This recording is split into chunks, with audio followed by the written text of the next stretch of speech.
the kind of selves that we were defining are somehow different in this case. As I said, this is a kind of a self as being an object of construction. It's not really a form of the traditional understanding of intentional state self, or even, for example, going a little bit forward, phenomenological self-model or phenomenological self. It's basically what I say self and what, for example, Confucianism or ethics call selves. It's just, it's not really that modern understanding of self. It's actually can be sometimes translated as a person, but it is really a constructive account of the self. It has nothing to do with, that kind of understanding of a self that has an a priori constitutive position upon which everything is compared, and it makes actually a benchmark for intelligibility or for knowledge.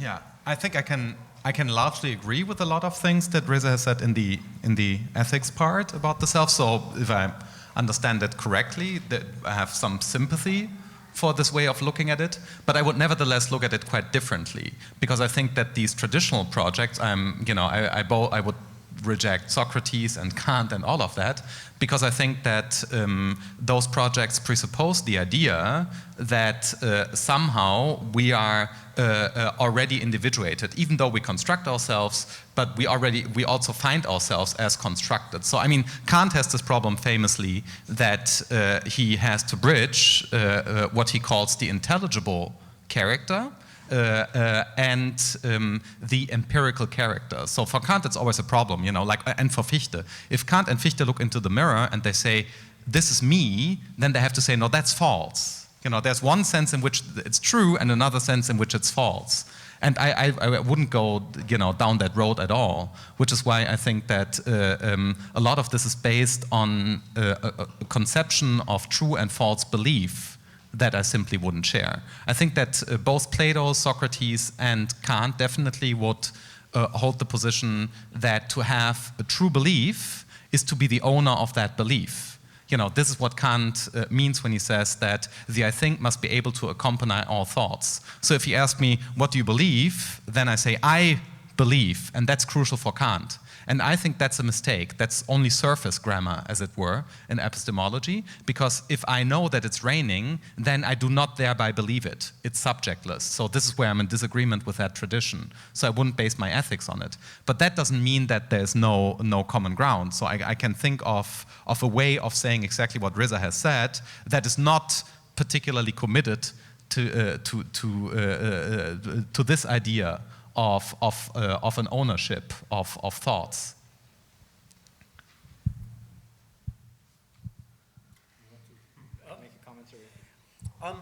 I'm quite interested in the idea of initial hypotheses and so forth in the following form. Consider, for example, that there were some entity arose, and this entity that arose, and we trace its origin back, and we find that it's an hypothesis.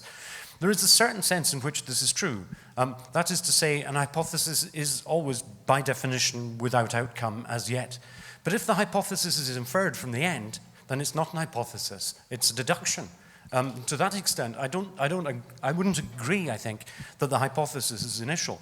Moreover, I think the further reasons for that have to do with the fact of in what circumstances hypotheses arise. There's a material specificity, as it were, to the emergence of hypotheses. We may discover, as it were, rocks forming hypotheses, but as yet, I certainly have not. So there is a question, I think, about the level of specificity there. Sure. And I think the risk is, if we overemphasize the hypothetical element and de-emphasize the constructive, then what we get is an epistemically governed ontology, such that what is known, in effect, produces what is. And I think that was the source of the problems I was addressing earlier on. I think probably there is a level of misunderstanding between this understanding of hypothesis. And when I say hypothesis, and this is something that we probably talked before, I specifically have a very narrow, conservative, kind of conservative understanding of hypothesis is according to Peirce. And for Peirce, it has different ramification of different forms of hypotheses. Some of them produce knowledge. Some of them are just manipulative devices that push back the limits of action and understanding without actually explaining anything, so they do not have a retroactive force. They are quite what they call it a manipulative abduction. And these are not really the classical forms of hypothesis. And I think to that extent, I completely agree that this is really the prioritization of manipulation over the classical program of hypothesis generation. That's a useful clarification. Yeah. Maybe, I'm now thinking that there's a sense in which I'm a Buddhist. I love to say this every once in a while. And here's the sense in which I think that I'm a Buddhist. So I don't believe that there's a self. Okay, so that's obviously something that the master would have agreed to. Now the question is, of course, what might you mean with it? And I think that the subject, rather than the self, that's what I meant when I said that it's an illusion, or the totality of its illusions, consists precisely in constantly reworking, you might want to say constructing, in reworking or working through its illusions. So at every stage, that's like a very common life experience. So at every stage in our lives, we think that we know who we are. Right now, I'm this and that. And so we think that we have found the unitary trait, to speak Lacanese, that defines us at this particular moment of our lives, until we discover that this wasn't quite correct. And then we changed the view and we lost one illusion, but only in order to generate another illusion. So I think that we go from illusion to illusion as long as we exist. And it's quite impossible to overcome the illusion unless you become pure knowledge, which was, of course, the fantasy, the post-Kantian fantasy. So on one reading, what Schelling's and Hegel's interpretation of Kant's categorical imperative is one, according to which Kant said, get rid of yourself. So overcome the idea that you are someone. And I think that's something that I would subscribe to a certain extent as what ethics is about. But that's compatible with saying that we're constructing the self. It all depends on on how you read constructing. I would say constructing is the generation of the next illusion, and not so much the finding out who you are in the sense of now I know what it is that I am. It's more like now I know again what it is, what I'm not, and then but under the illusion that I'm on the way of finding who I really am. But there's no one there. No one is at home on this level.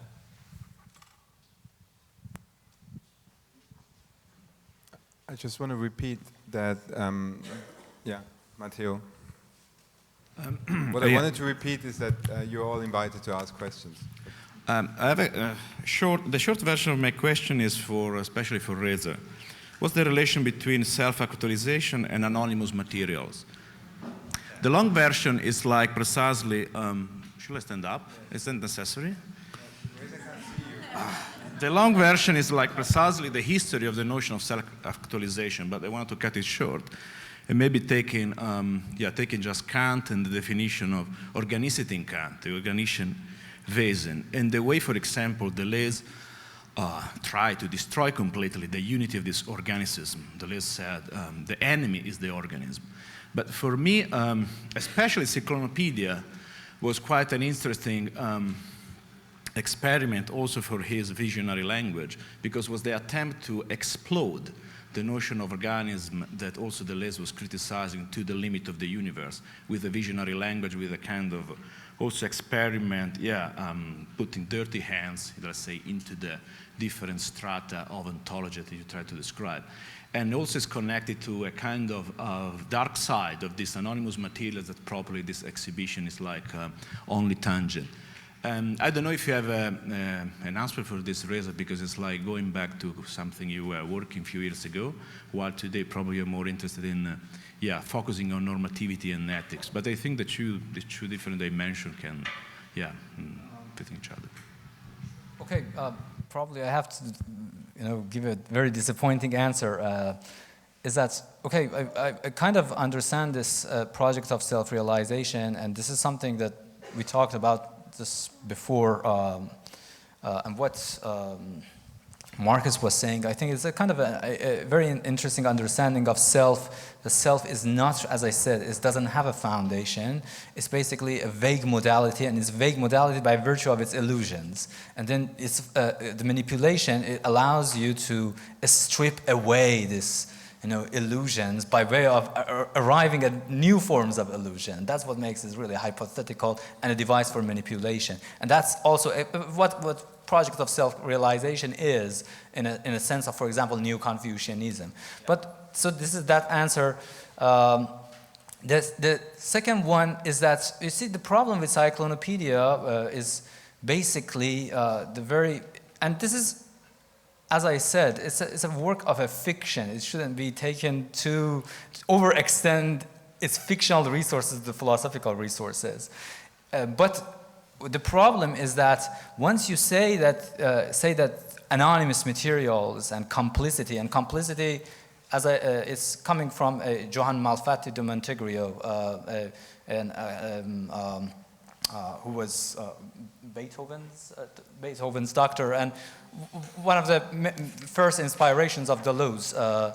The notion of complicity is the understanding that there is no teamwork because there is no commonality between different, for example, participation of material instances or constructive vectors, but nevertheless they follow a common task, like criminals basically. Different syndicates do participate without actually having any commonality. This is a very allows for an understanding of a different form of universality that is not grounded on commonalities.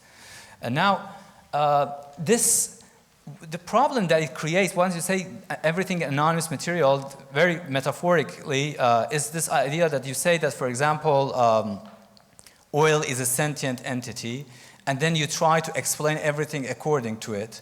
It's basically, you have a weak form of panpsychism by virtue that you have overstretched the levels of continuity. This is the myth of the young purse, who came up with this bad account of continuity, and that bad account of continuity between different strata of materiality gave him the illusion that there is actually an integral mind, that everything thinks. And then only later onward, during his later life, he tried to stratify this continuity to different multivalent forms of continuity that are actually asymptotically discontinuous, that allows you to make distinction, but also it requires you to not overextend, as I said, the conceptual resources of one to another.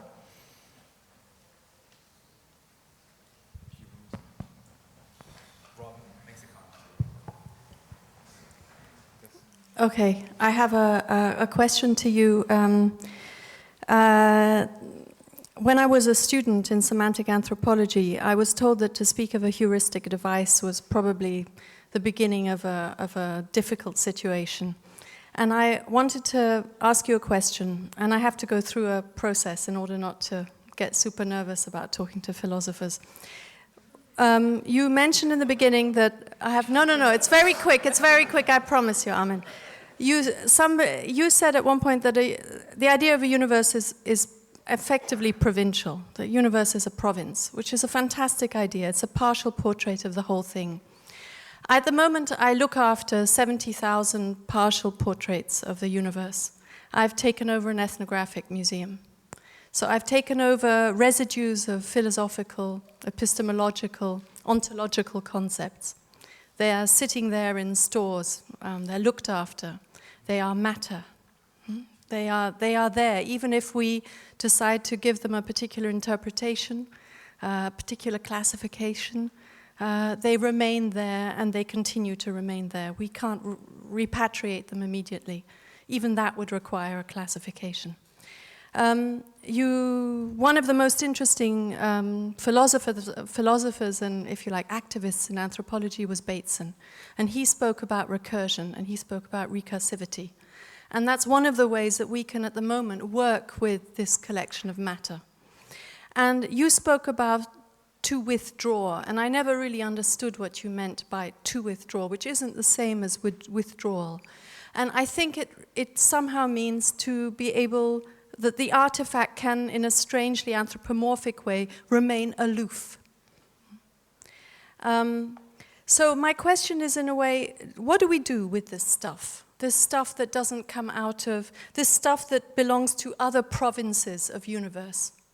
Yeah, in a kind of multi-perspectivism of Eduardo Viveros de Castro. Yeah, How do we, what do we do? Do we provide new, can you provide here today?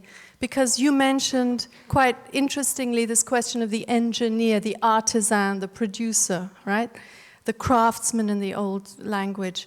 What do we do about providing arguments for these material artifacts that are the dross of new ideas that have accumulated now, that we have, wanted to accumulate over so many centuries? Well, first of all, I agree with most of the things that Eduardo does and says. So that's not a coincidence that you come up with this name. So, we have recently had quite a few discussions about, related material. And I think there are deep similarities between what he's doing and what I'm doing. But I didn't know of his work before. So I presented a version of this ontology at some point in Porto Alegre at a conference where he was also present. And then he said, well, what you're doing is precisely, indigenous thinking. So what you're saying is what people in the Amazon are thinking. And this was not the only occasion where people in very different contexts, because at some point I usually draw diagrams. And these I've often heard that these diagrams look like anthropological artifacts. And obviously, that's part of what Eduardo does, symmetric anthropology, because of course they are. Like I think of every philosophical book that's written or every scientific discovery as adding to the stock of anthropological data. So this, it's not like we are outside of this process. So the question is, what do you do with it? Well, you read it, you interpret it. It's just further. I would like to think of it as just further information. But the premise of all of this is undermining, different forms of conceptual imperialism. And I think that the contemporary insistence that goes with the name of science and often nature and the universe is nothing but a hidden form of conceptual and philosophically utterly unwarranted imperialism. That's why I'm attacking there. So that's the reason behind it. So that we get, because what I would like to see is a really global philosophy. I'm also a rationalist, universalist philosopher, so I think that there really is just one form of rationality, full stop. And but to uncover it, we need to understand that that in a certain sense, there's no such thing as the best or apt scientific description of the universe. So we have to give up the idea that there's this extant entity, the universe, its totality, and then there's a particular language that is the best language to describe that very thing. I reject all of that. So that's part of the. I hope this is a legitimate part of answering your question.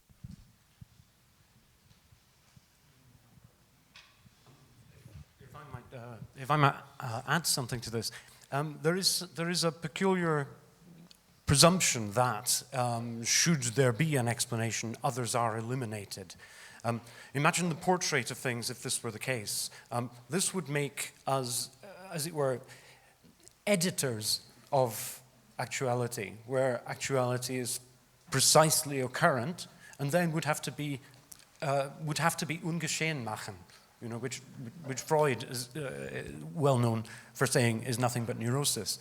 I think the bizarreness of the idea that our ideas, especially once etched in rock or paper or sand or glass or what have you, especially once they're artifacts, become eliminated in some sense, is precisely an overextension of nothing more than a metaphor.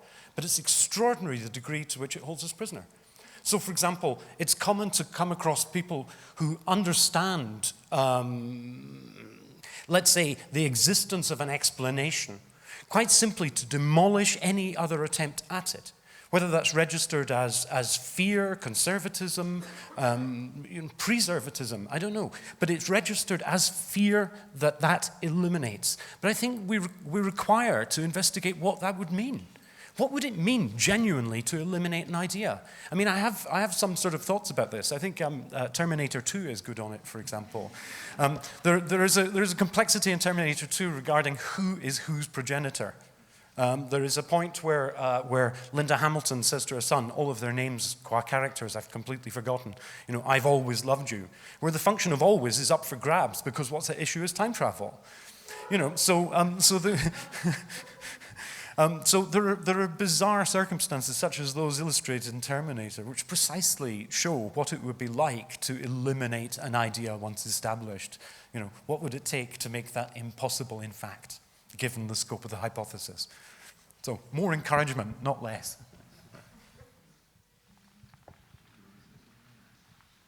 I think I agree with an idea that I know from Iain from other contexts that in my own way, but I would say that that's what I wanted to do with the concept of intelligible matter. So the fact that an idea exists is as real and causally implemented as the fact that someone hits a billiard ball. So in that sense, you know, of course, you can just ignore the existence of an idea, but that doesn't undo it. That's why I'm an anti-constructivist in that particular sense. I do not believe that ideas for their existence depend on being actualized by bearers of thinking.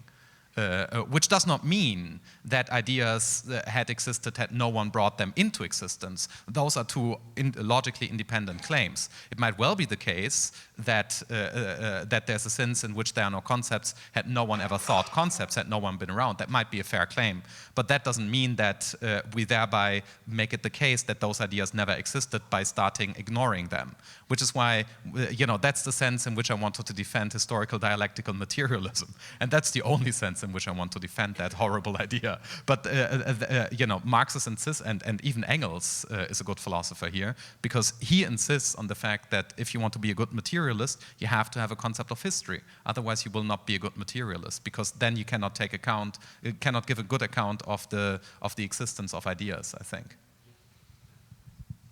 I think that squares with your way of... Exactly, just a comment, as it were, but exactly so. I mean, whether we call this history chronic, as it were, whether it's chronological or whatever the temporal organization of it, the question of genesis arises, i.e. things have a history, including ideas and so forth. This history is not, however, limited to idea bearers, because idea bearers themselves have a history. Yeah. So the causal history of ideas is edgeless to the extent that bottoming it out is not credible, but is edged in the extent to neither can it be, and this is something I was picking up from you, Reza, quite a lot, neither can it be extended such that the entire purpose of the cosmos is to generate an idea. Yeah. Although that's a flattering notion. Yeah. And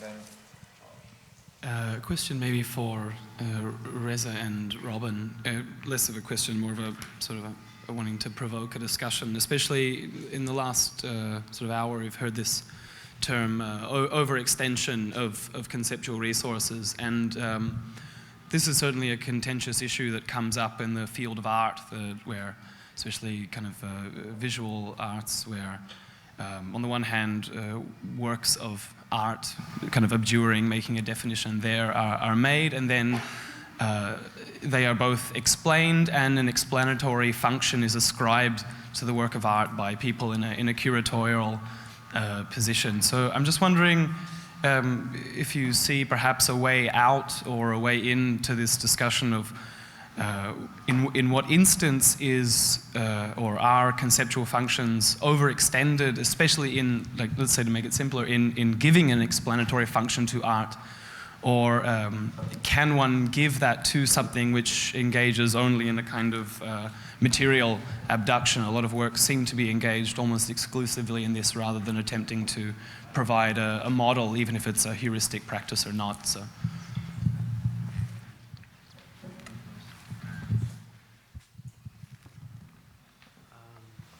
I don't know whether I I don't know whether I believe that there's such a thing as a work which is without a conceptual component, and I believe that all artworks make a conceptual proposal or produce some kind of proposition.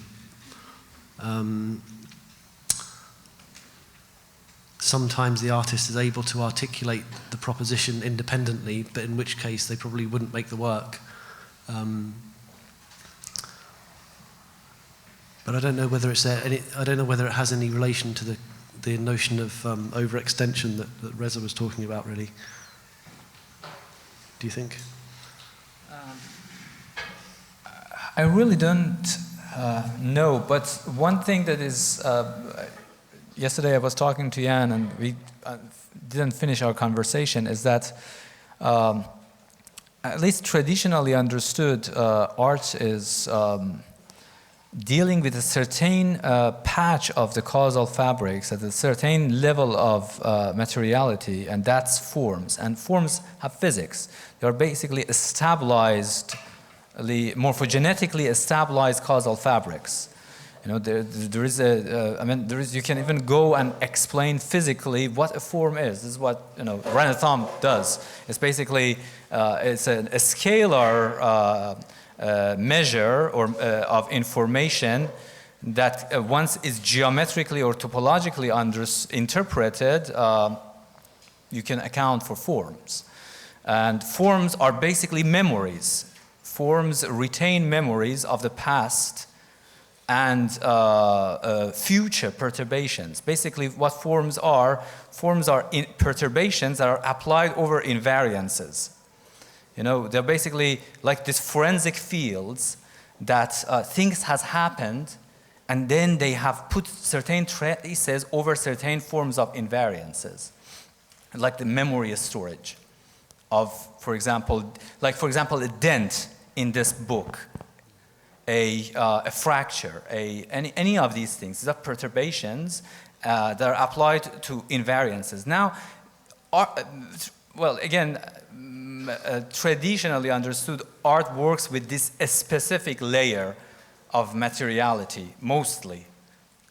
And yes, I think that this is what I was talking to Iain. I don't think that the conceptual resources, or not the conceptual resources in this case, let's put it, manipulability at the level of form cannot be extended to manipulability at other levels. This is, I think, is quite obvious. But now the question is that can we have art that have manipulability at other levels without overextending its ambitions? Just a quick comment. Isn't that precisely overextending the function? One thinks of Nietzsche.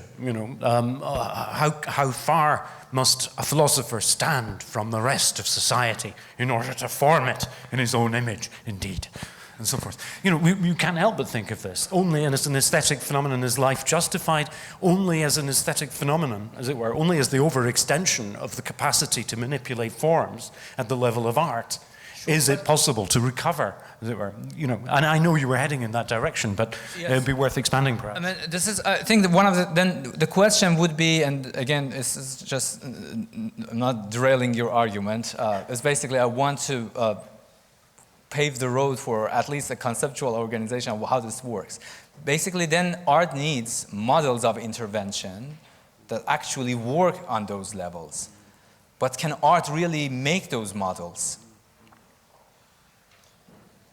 What would it mean to intervene on the level of the material rather than on the level of form, to manipulate, to be operating manipulations in the material rather than form? Forms are, as I said, forms are a very specific level of materiality. They are causally stabilized. They are not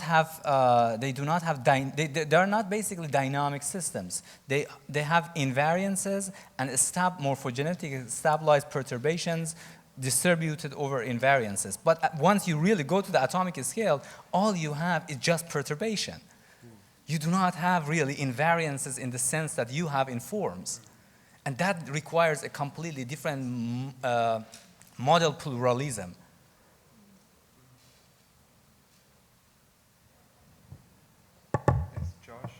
Hi. I should have spoken up at the end of Robin, this is for you. I should have spoken up at the end of your talk, but I didn't, so now I'm going to. I want to respond to how you ended your talk and ask you a question in response to the question that you finished up with. And correct me if I'm wrong, because it has been like about an hour and a half now. At the end of your talk, you were asking why engineers and the makers of new materials aren't brought into exhibitions such as the one that Susanna has organized, and why artists' ideas are privileged over the ideas of the people who are creating these new materials. And I can't speak for all the artists in the exhibition, but I can speak for myself and other artists that I'm in close dialogue with who are in here and not in here. And something that's come up over and over again in many of the discussions over the last 5 years or so around this work with various new materials that I've been involved with is that it's precisely because many of the people making these new technologies and new materials are not addressing the greater ramifications of the things that they're producing, the impacts of the technologies, not just, let's say in the bathroom or in your refrigerator, but, socially on our bodies, on politics, on economics, on various other things, beyond just their physical properties. And so, coming from that angle and that position, I would ask you, what is it exactly that you think that engineers can bring, could bring to this discussion that perhaps I'm not aware of, or that, artists, that they, what is it that the engineers can tell us that the artist can't? Well, I think we don't know because they're not here. So I can't speak for them. I think what's interesting what you say is we're discussing what these works can tell us about the materials, but what you're telling me is that the works are in fact propositions or descriptions of the social ramifications of the materials. So they're in fact diagrams of the consequences of the existence of the materials. Is that right? Probably not in all cases. And like I said, I have, I'm definitely not speaking for everyone included in the exhibition, because some people are more comfortable with taking political stances than others.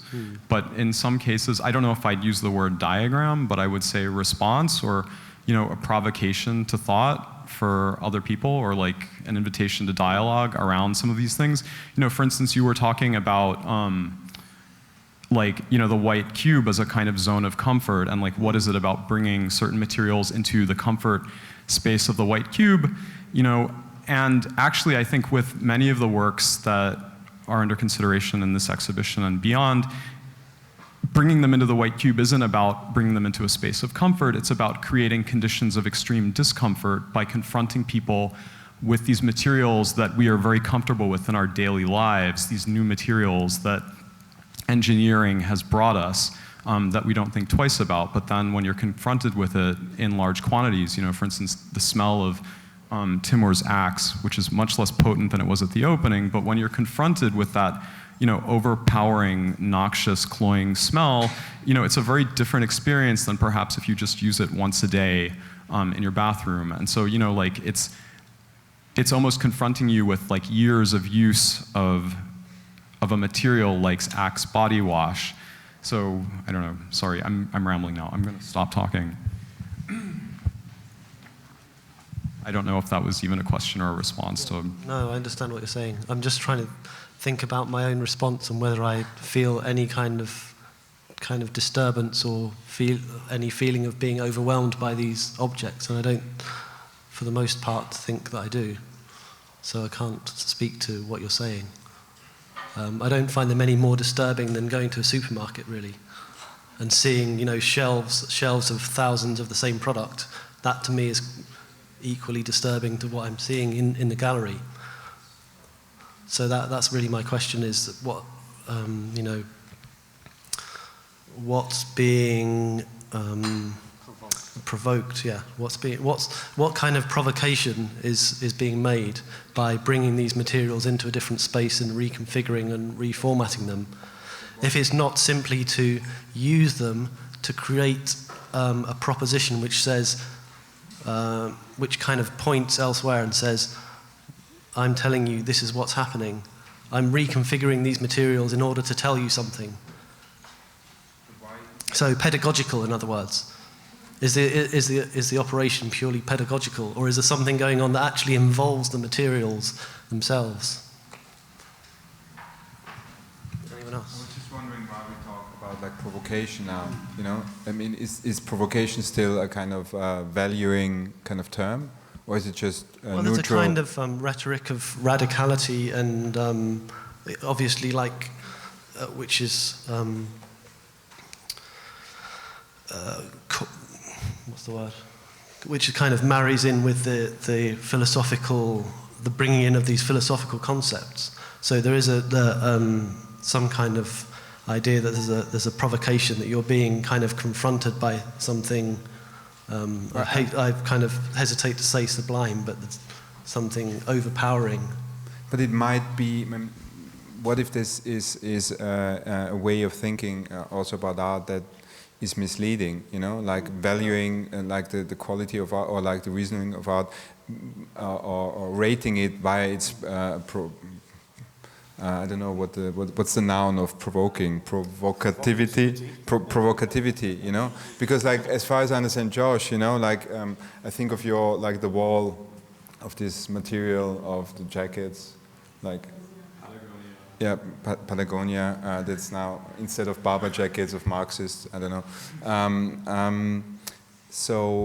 Your point was that the engineers or whatever, the people who design these materials, they don't think about the wider political and so on. How do you know? But there was his very argument. general comment. I'm sure some of them do. Yeah, okay, but like I was just asking where the provocation thing comes from. It might be that you were not provoked, but that doesn't say anything about like, or do you? Well, I don't know whether the work is designed to be provocative, whether the presentation of it is making claims for its provocative nature. There's a really interesting thing that Lyotard writes around the time of Les Immatériaux, where he's talking about the inhuman, and his basic contention is that this new wave of material, technologically mediated materials, and the position in which they put the human, kind of opens up a very deep chasm inside the human, where the human, this is opportunity for the human to somehow, he talks about a process of anamnesis, so it's like the remembering of the inhuman within the human. And then he says, interestingly, there's two types of inhuman. There's this inhuman which is kind of deeply buried inside the human. And he talks about the child. He says the distress, the kind of distressed potentiality of the child is the inhuman within the human. And then he says there's another type of inhumanity, which is the inhumanity of the system of objects, of cybernetically mediated objects, and so on. And I was going to talk about it in the talk, and then I didn't get round to it. It's interesting in terms of accelerationism, because then what he says is, my great mistake, this is in like the libidinal economy, my great mistake was to mistake one of them for the other, and to think that one could bring the other forth. Whereas in fact, this kind of provocative confronting you with the system of objects, accelerationism, is completely the other of anamnesis, which would be the disturbing, disquieting conjuring up of the inhuman inside the human, against all humanism. Okay. Timur. So, sorry, so my point is, which one of these are we doing? Okay. This is just a question for anybody, but I was wondering if you guys could talk about maybe like a specific shift in artistic production that could be correlated with a shift into realism. So maybe, for example, maybe like investigation of power, which is like a very staple, domain of art, what would that mean? What would an investigation of power, as an example, mean from a realist perspective?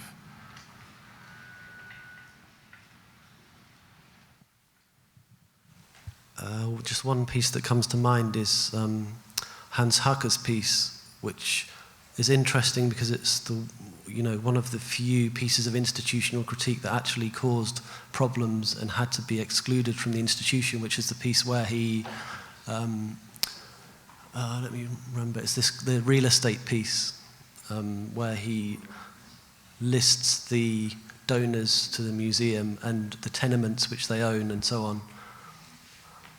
So that could be like a moment of realism where one is addressing the contingent foundations of the institution within which one's presenting the work.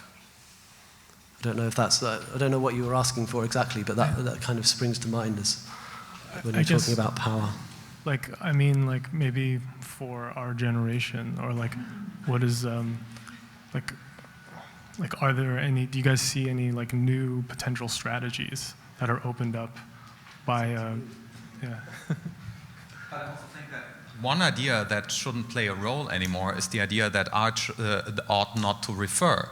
I mean, at some point there was the idea, if art refers to anything, that's already not critical. So to be critical or political or whatever is to make it such that the artwork doesn't refer to anything. But now most of this art refers in very different ways. So and there are explicit objects that by themselves refer, because you don't want to say that the axe is not the axe. No, it is axe. So the artwork is, among many other things, also talks about that, or it talks about particular water labels, it talks about new materials. So in a certain sense, I think it's quite unproblematic now for an artwork to talk about something. So there's no general suspicion against an artwork talking about something, and I think that's a very minimal and unproblematic sense in which art has become realist now, and is also fairly unproblematically related to ideology critique, etc. Because it can just show, well, look, this is how ATMs look.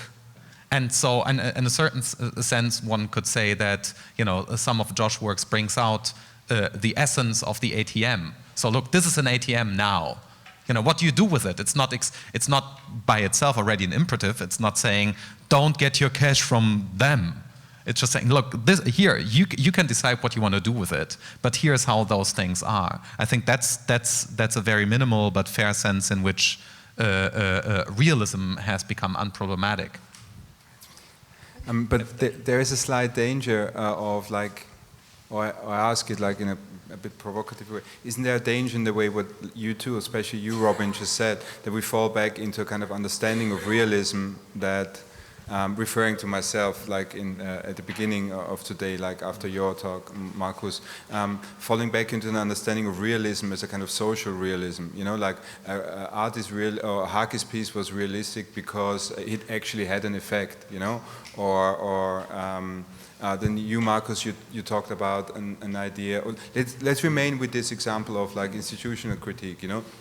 Is an artwork realistic only if it produces an effect, or there's a provocation and people get there's a censorship or so, or is it realistic in what I call the 20th century realism idea of completely emptying out the gallery and showing what's behind it? This fantasy of we break through the reality and then we find the real, this awful economic I think that's just not the realism. I think there's a third. There's relaxed social realism, if you like. I mean, there was this original. It's relaxed in the following sense. So there was the social realism where, in the 19th century discovered that there are laws, material laws to the social realm, which is why they discovered, one of the big discoveries of the 19th century is sociology, which happens in the second half of it. And then that sociology started by just trying to uncover those laws. look, there are those laws, interesting, so let's find out what they are. And then they stumbled over all sorts of methodological problems. And they have then been, I think, articulated in that 20th century sense of the real. Okay, you can never be quite sure those material laws are somehow deep and far away and mediated, and then they always added another level of suspicion to, there's always another ideology behind the ideology critique, and then there's and everybody is suspicious of everybody else, and it's the atmosphere of the Cultural Revolution in China at some point. Okay, so, and I think that was the 20th century constant, I'm suspicious of me being suspicious, and those games. And I think this has just become ridiculous because it, also there are hundreds of counter arguments against that. So I think that just broke down. But that doesn't mean that this new form of social realism is the same kind of social realism that you would have in the 19th century. But just by, say, exhibiting the temporally indexed essence of the ATM today, you're a social realist, but that doesn't imply an immediate imperative to action. I think that came out at some point in the discussion that we had with the artist when they said that, first and foremost, maybe, some said, this is just neutral. I'm not implying don't do these things, don't buy X. Like this is not immediately, maybe, that might be a conclusion, but it's not. Whereas the traditional social realism of the 19th century wanted to say something like that. Look, those are the working conditions in agriculture. Look, you don't want that. But the X thing is not, I think, of the same. Does this make sense? Because often there is the same things are no longer like surprises. Like I talked a bit about this with Tobias Madison yesterday. Like the institutions have changed as well. So it's not just that they can't be provoked like that, but also the public. It's no news to the public that behind this and that institution there's this and that money. So the logic has to change. So that was my irritation with like provocation as a kind of like, now we measure art whether it's provocative, like a sensory we go through and it's like, I was more provoked, so this is a good artwork. I'm oversimplifying. I think I misunderstood the original question, but just one point in reply to what you said is that the offensive thing about the hacker piece was that its specificity, right? Is that anyone can make work kind of making a general moral point that there's lots of big money behind art galleries. The crime was the specificity, and I think that would probably still be offensive, naming names. We'll try that. I just wanted to, the question's slightly directed towards Robin, but really I feel anyone could possibly answer it. But I wanted to pick up from where I thought that Josh's question didn't quite fulfill itself, which was that one of what may be difficult about your request for the engineer's presence is that it implies some sort of insufficiency with the materials or the objects in a mediated state. Everyone who looks at objects, I think, struggles with the what Reza slightly touched at, which is that at an atomic level, they are about preservation. This is a kind of ideology that is sort of rife in museums and rife in conservation. So when it comes back to the materials here, and the materials as they are interpreted through artists, I think possibly the positioning is understanding them not in relation to what they technically could do, what they were caused or not from this position, but to understand them in their problematic state. So being moved, as Reza says, from one problem to another. And I think this is possibly an example would be in the GCC's work. The image doesn't help you understand the digital technology any better, but it does help you understand what it might be like to be imaged as a problem better. I don't understand the question, but I'll answer the bit that I think I do understand. which is that I'm certainly not suggesting that one could somehow, one ought to somehow replace works of art with explanations of materials. I don't think that. But I think insofar as we are being asked to participate in an interrogation of materials and what materials are, that's the reason why I'm wondering why people who create materials aren't involved, because they could give us far more information about the registers in which they address the materials, the reasons why the materials are as they are, the kind of factors that go into the production and the conception of materials. And for me, that would be interesting. But I'm not suggesting that somehow artworks are a failed attempt to scientifically describe materials. Not at all. Yeah. Can you say something? No, I don't have any. I think, Robin, that there's a completely misunderstanding. It was never about explaining, and I think that the artwork itself are reflecting in a really complex way materiality, totally different also, yeah, in the way they do that the materialism is reflected in a speculative realism. It was more about the whole conception was, I think it's interesting that parallel action, that in art and in philosophy there's a really intense thinking about materiality, and this was this idea of also experimenting, are there things in common, or are there more things which are maybe thought differently. And I think that also yesterday and today, I think it brought up a lot of different and new ideas what materials can be. And it was never about explaining the art piece with like concepts of philosophy or something, to say, oh, because we are just showing something you find in the supermarket, we take philosophy and that's maybe explaining the art. I think that the thinking of material here is really, really complex, and yeah, I think you really have to get into that deeply in order to understand.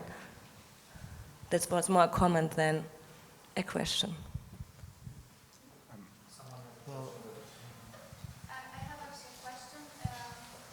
Wait for the microphone. So there are two more questions. Yeah, you have.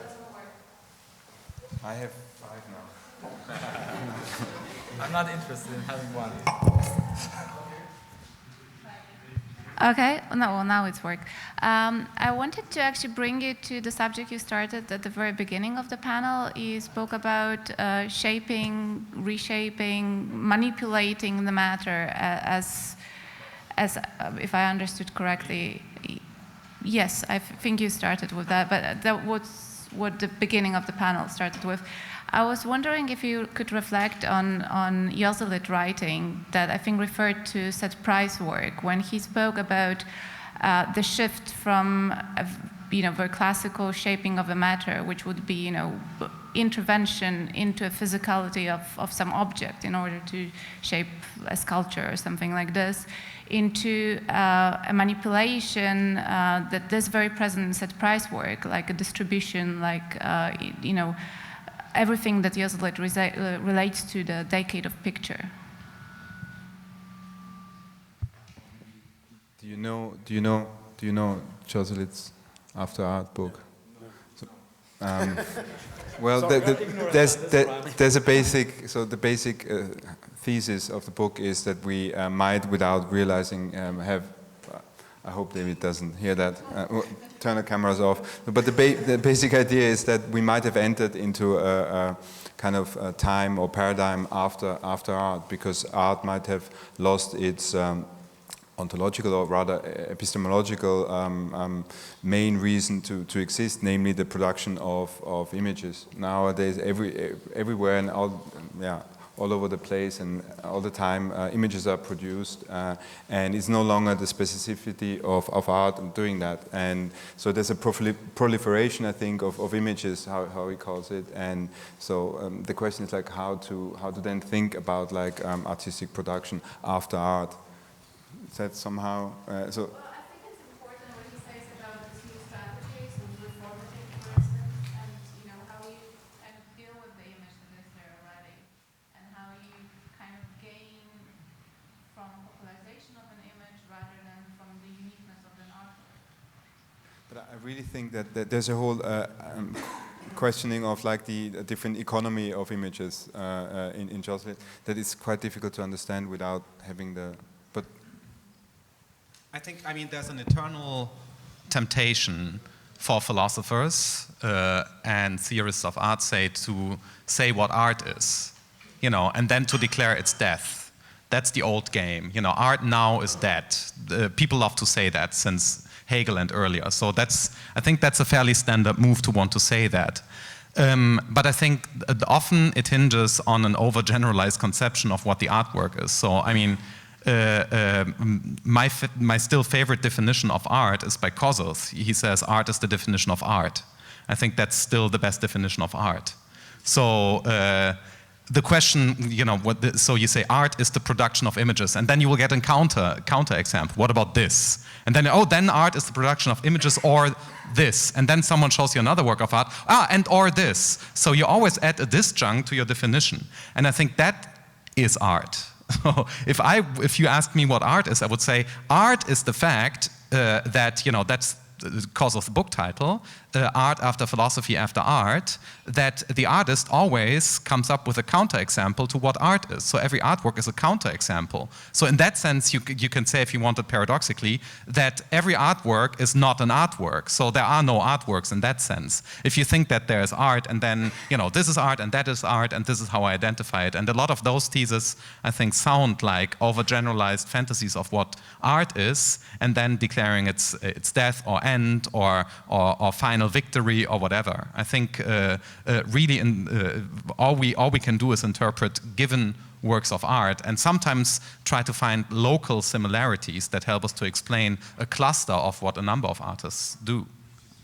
In Jocelyn's variations of an Hegelian argument about after art, but rather there's an exhaustion of or a dead end in the way one had thought about art. You know, he talks about like there's a perceptual and a psychological way of thinking about art, and that might have come to an end, which is not completely irrelevant in the context of what we were thinking here today. But like I think it's also beyond our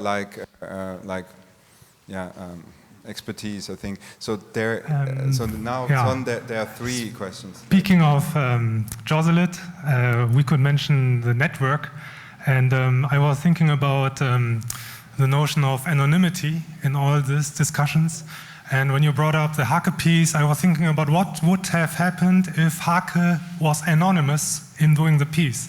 And having it shown, having all the ramifications of shitting in the place where you eat in a way, you know, and not being identified by that so that he wouldn't have personal ramifications. So the piece would be great still and be this eye-opening thing. But still, he was Hake. So the notion of anonymity for an artist is difficult. I mean, there's this collective of artists anonymous and blah, blah, blah, and there are certain ways to anonymize yourself, like Pussy Riot, whatever. And but still, it doesn't fit in this system in a way. And I wanted to just mention two other things about the materiality and the engineering and blah, blah, blah.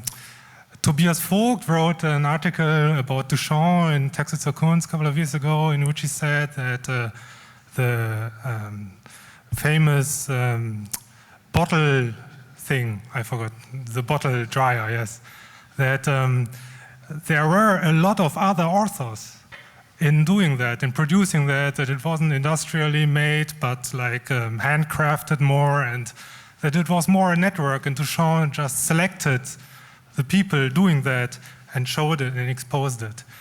And of course, he still put Duchamp as his name on it, still not anonymous. And then one other example, which I have to mention in a way, is Tobias Rehberger built a bridge recently as an artwork. And I was in a ICE with this Deutsche Bahn magazine, and I kind of saw it, and there was a leaflet in it of the metal lobby, whatever. And it had 4 pages of this bridge only out of an engineering perspective. So it was mentioned in one sentence, oh, it was an artwork by Tobias Rehberger, but we had to invent this and this and this and this to make the artwork possible. So this notion of networks seems to be very important by now, and connected with the anonymity, I wanted to ask your opinion about it. I'll take a part of that question. I think the issue of networks has been touted. I mean, you know, we hear Latour going on a considerable amount about actor network theory, which is what exactly? Actor network theory is the substitution of person for actor network theory. It's the agent fully responsible for whatever actions issue from it.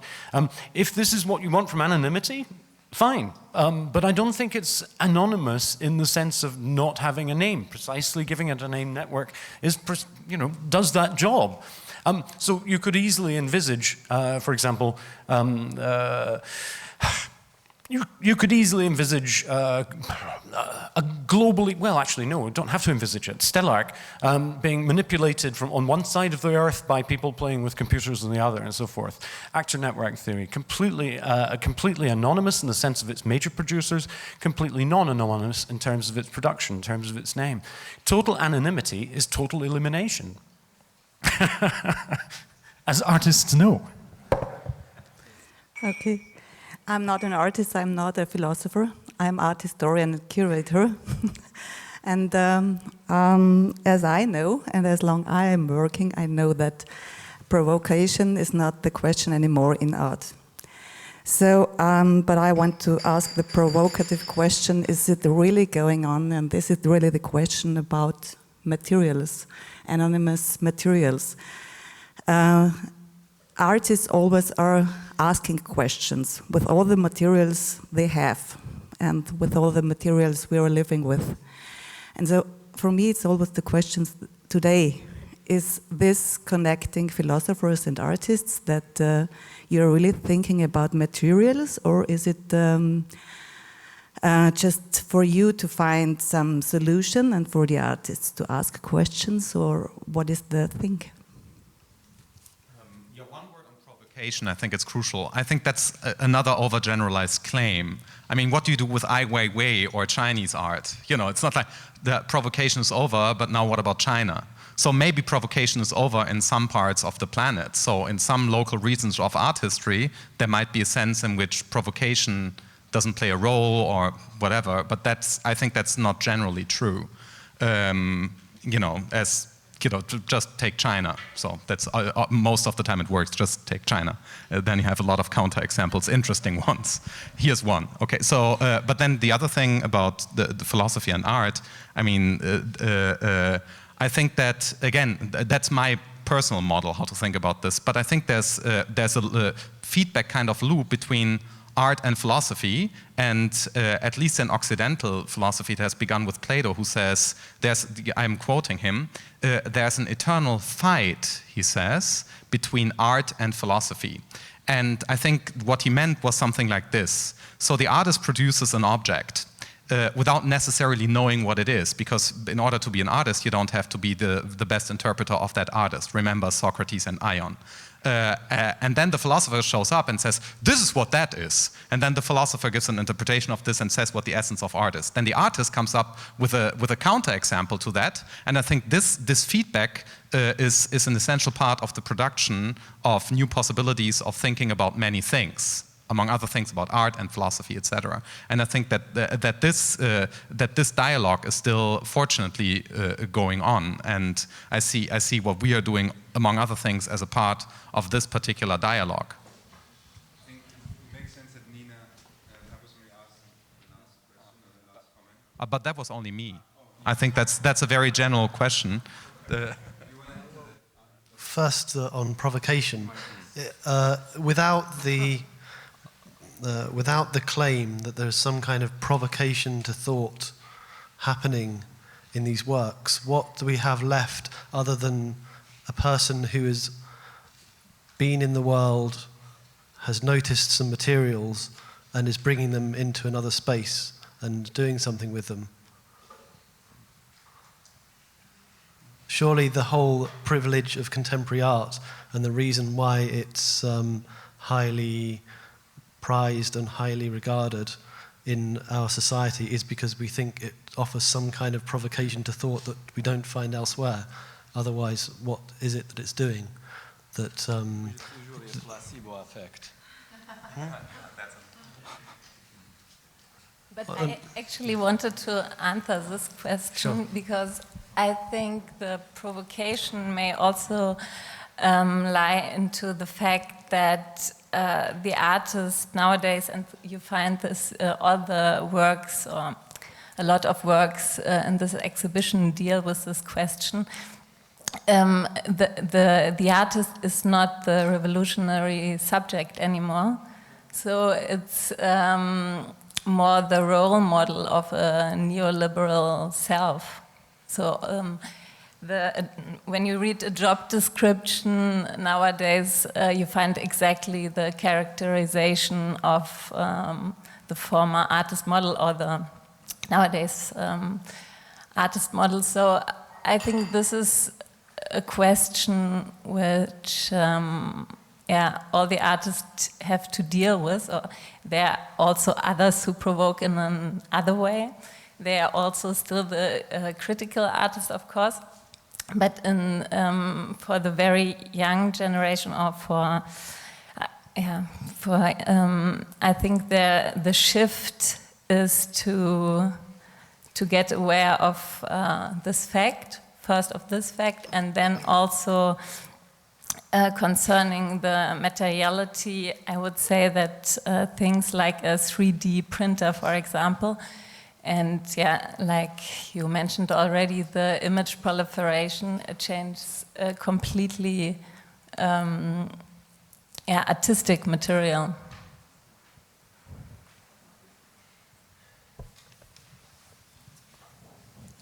Do you want to say it? I do, but give me a minute. All right, this is quite fascinating in various respects. First thing is that I hear an echo of, in what you just said, exactly of what Reza started with, which is the construction hypothesis vis-a-vis the self. So if this is the role of art, then this answers a certain question, which has been current throughout the last few days. But there is another dimension of the question of the relation of philosophy and arts that has nothing to do, let's say, with a question of the absorption of material by one by the other. That is to say, neither an artist makes work out of ideas, although that happens, nor does a philosopher make work out of materials, although that happens. The materials aren't simply, there in advance. One of the things I think that's become quite clear to me over the course, not of the talking about it, but of the exhibition itself, is precisely the sense of the proliferation not merely of things, not merely of media, and not merely of matter, actually, but rather there's a kind of there is an executive grammar of objects that appears to me to be an important element here. Why might this be important? Quite simply to answer the question that Timur asked earlier concerning a certain species of realism. What is it that this species of realism consists in? It consists in an invented gestuary, an invented repertoire. Yeah, so a constructed repertoire. By invented, I don't mean dreamt up out of nothing, incidentally. I mean precisely drawn into existence from, hitherto not having had it, and so forth. That invention of repertoires is actually something that philosophy struggles with. The question of what constitutes, for example, a new philosophical problem is one that philosophers wrestle with perennially. Those that don't typically aren't philosophers or shouldn't be read. If a philosopher is a philosopher, they ought to have some sort of response to various sets of problems that for 2.5 millennia have besieged us. So I think this question of inventiveness acts as an attractor for philosophy, which is an incredibly powerful one. That is origination, production. It's an incredibly powerful one. And also by means other than the concept. I think that's crucial, by means other than the concept. So this is not to say there are no concepts in art. It's not to say there is no material in philosophy. Manifestly there is, or you couldn't hear us. Equally, of course, there are concepts in art. It's rather to say that there is something about the invention of repertories that matter hitherto did not have, that takes place in art, that is a powerful attractor for philosophy, which tends, and I'm not making this point sociologically, I mean this philosophically, tends to oscillate around a series of quite determinate points, quite determinate problems, quite determinate sets of solutions.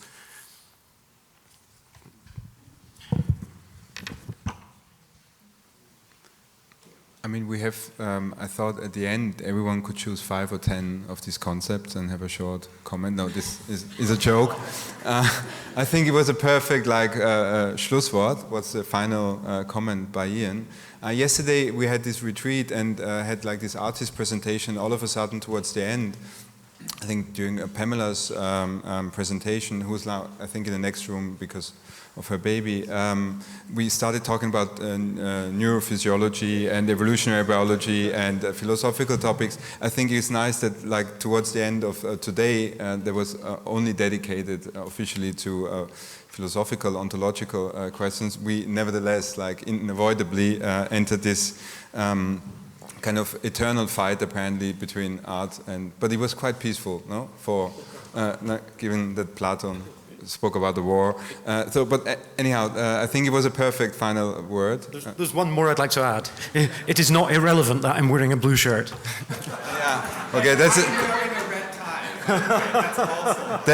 That's an insider joke, but thanks a lot for all of you having been here. I lost my bet that we're definitely going to finish earlier because everyone will be too exhausted. We're all exhausted, but nevertheless, thanks for all the questions and the enthusiasm, and it was great, I think, for me.